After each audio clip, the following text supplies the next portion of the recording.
And I just want to introduce now Syed Kamall, who is the chairman of the ECR group in the European Parliament. Syed is a British Conservative member of the European Parliament. He also happens to be a Muslim. I say happens to be because I know it's an important part of his identity, but nevertheless, it's only a part of his identity. So, Syed, maybe you'd like to say a few words. Well, first of all, thank you very much for asking me to close the conference, but also thank you, Jeffrey and Maddie, for the idea of the conference and the fact that we have to discuss these ideas. Actually, thank you for everyone coming here today, including you, for discourse. Because actually, one of the things that I believe very strongly about, and one of the reasons that there is not enough liberty in many so-called Muslim countries, is a lack of discourse. If you have discourse, then you have debate, and nothing is too sacred to discuss. Actually, I think that shows that you live in a free society. And one of the things I think is sadly lacking in the world and many so-called Muslim countries is this lack of proper discourse and debate. Some of the scholars would say that the gates of ijtihad are closed.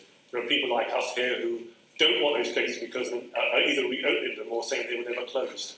And actually we have to carry on discussing and debating these issues. One of the things that I've thought about a lot since 9/11 was, I'll just tell you the story. I remember my oldest son was born on the 28th of August, 2001.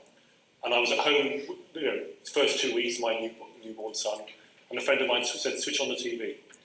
And I switched on the television and I saw the horrible pictures of the terrorist attacks on the World Trade Center. And there and then I was terrified when I realised that this was carried out in the name of Islam. I worried, what sort of world would I be bringing my son into? Was this it? I was very lucky to have been born in Britain and to be born in such a liberal democracy, an open, tolerant country. Probably, I would say, still the most tolerant country in Europe. And the fact that I was able to practice my faith without any real hindrance as a Muslim in a country that's majority Christian, but actually very liberal and open to people of all faiths. I really wish sometimes in many so-called Muslim countries, non-Muslims were as free to practice their faith as I am in the UK. And I was terrified. I've been looking at this issue and thinking, what can make people do this? What really makes people think that this is, first of all, compatible with Islam, but actually want to go out and slaughter, kill innocent people, and then do it in the name of Islam? And I'm no expert on this, but I've clearly been talking to a number of different experts over the years. And one of the things that has come across is, why are people radicalised in the first place? I remember talking to a local community project that was tackling young people being radicalised. It said to me, maybe the best way to stop terrorism is to stop people becoming terrorists in the first place. How do you do that? Well, actually, I think it shows that there's, for want of a better phrase, there is no silver bullet. You can't just solve this with one declaration or one conference or one solution. It has to be tackled at a number of different levels. It has to be tackled internationally, clearly, sharing intelligence, sharing best practice, discussions. Also has to be tackled at the national level with our security agencies, our intelligence agencies, the right policies to make sure people are alienated, but also how we address where there is radicalisation and where there are problems nationally. And also, probably far more importantly, and where I've been concentrating a lot of my work, is working with local community projects. Projects right in the heart of the community that are stopping young people who are vulnerable.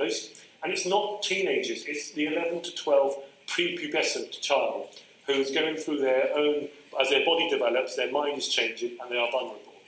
And I work with a particular football project in London called the Unity of Faith Foundation, which has actually stopped young people going to Syria, going to Turkey and then on to Syria. And you talk to some of these young people who've been stopped, and they tell you the stories of how it's very sophisticated, the way that they are attracted using things like Snapchat, other social media stuff. I really have no idea about what it's about. So I like to think I know about technology and how they play on people's vulnerabilities to try and attract them towards this life of radicalisation or a short life of radicalisation. And there are a number of things they work on. One is the identity crisis, when a young child is caught between different cultures. I think about in Britain, some of my friends who are of Pakistani and Bangladeshi origin, who were taken to their parents' country. And their parents say, you are not British, you are Bangladeshi or you're Pakistani. And the first time they go to their parents' country, and the people say to them, you're not Bangladeshi or Pakistani, you're a little English, we're all British. And they come back confused, stuck between cultures. And suddenly the radicals or the extremists say, don't worry, we give you an identity, come and join our gang, as it were. And it could be a gang, but it could actually be radical extremists. Or the whole idea when they play on the idea of the jihad, the internal struggle, not the jihad that you read about in the press or the way it's interpreted, but that internal struggle to lead a good life. That at the end of your life, your scales are heavier with good deeds, rather than your scales being heavy with bad deeds. So you could be going to paradise rather than flunk to the hellfire. And when someone says to you, when people say to you as a young person, well, you know, you can't really live a good life in the West. The West is too decadent. You'll be attracted by alcohol, you'll be attracted by posters of scantily clad women, or you'll be attracted to nightclubs. There's no way that you can live in the West and actually live a good life. But don't worry, we have the shortcut for you.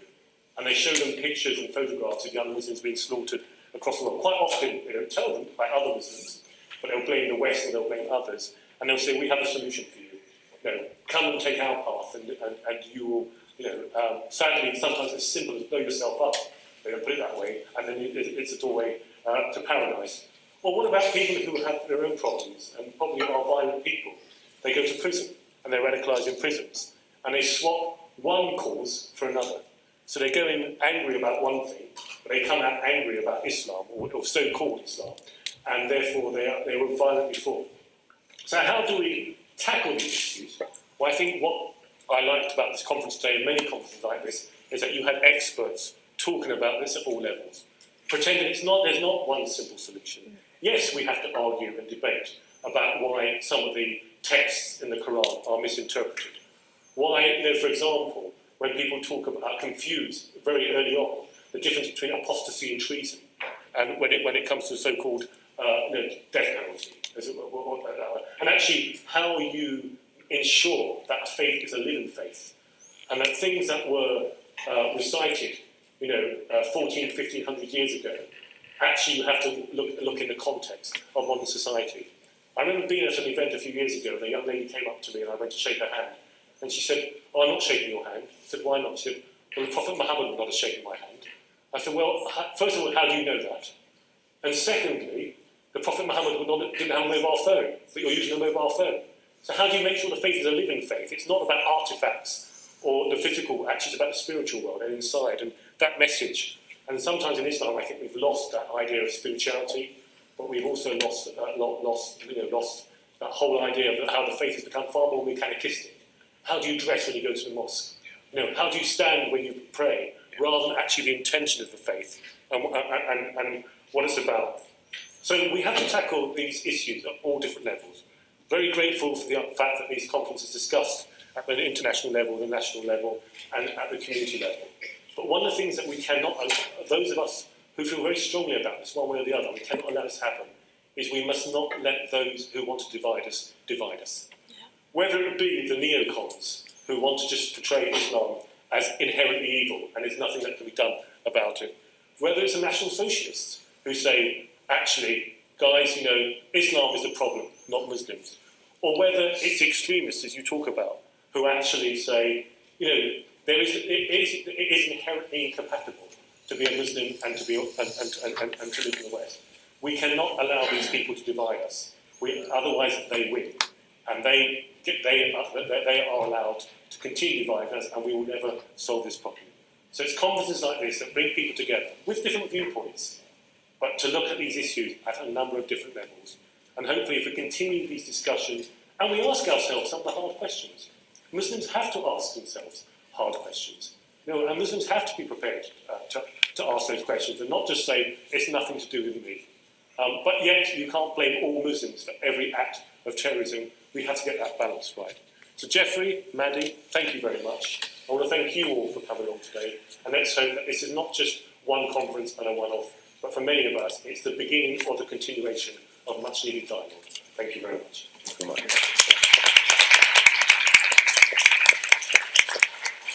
Good. Ladies and gentlemen, thank you very much for being in touch.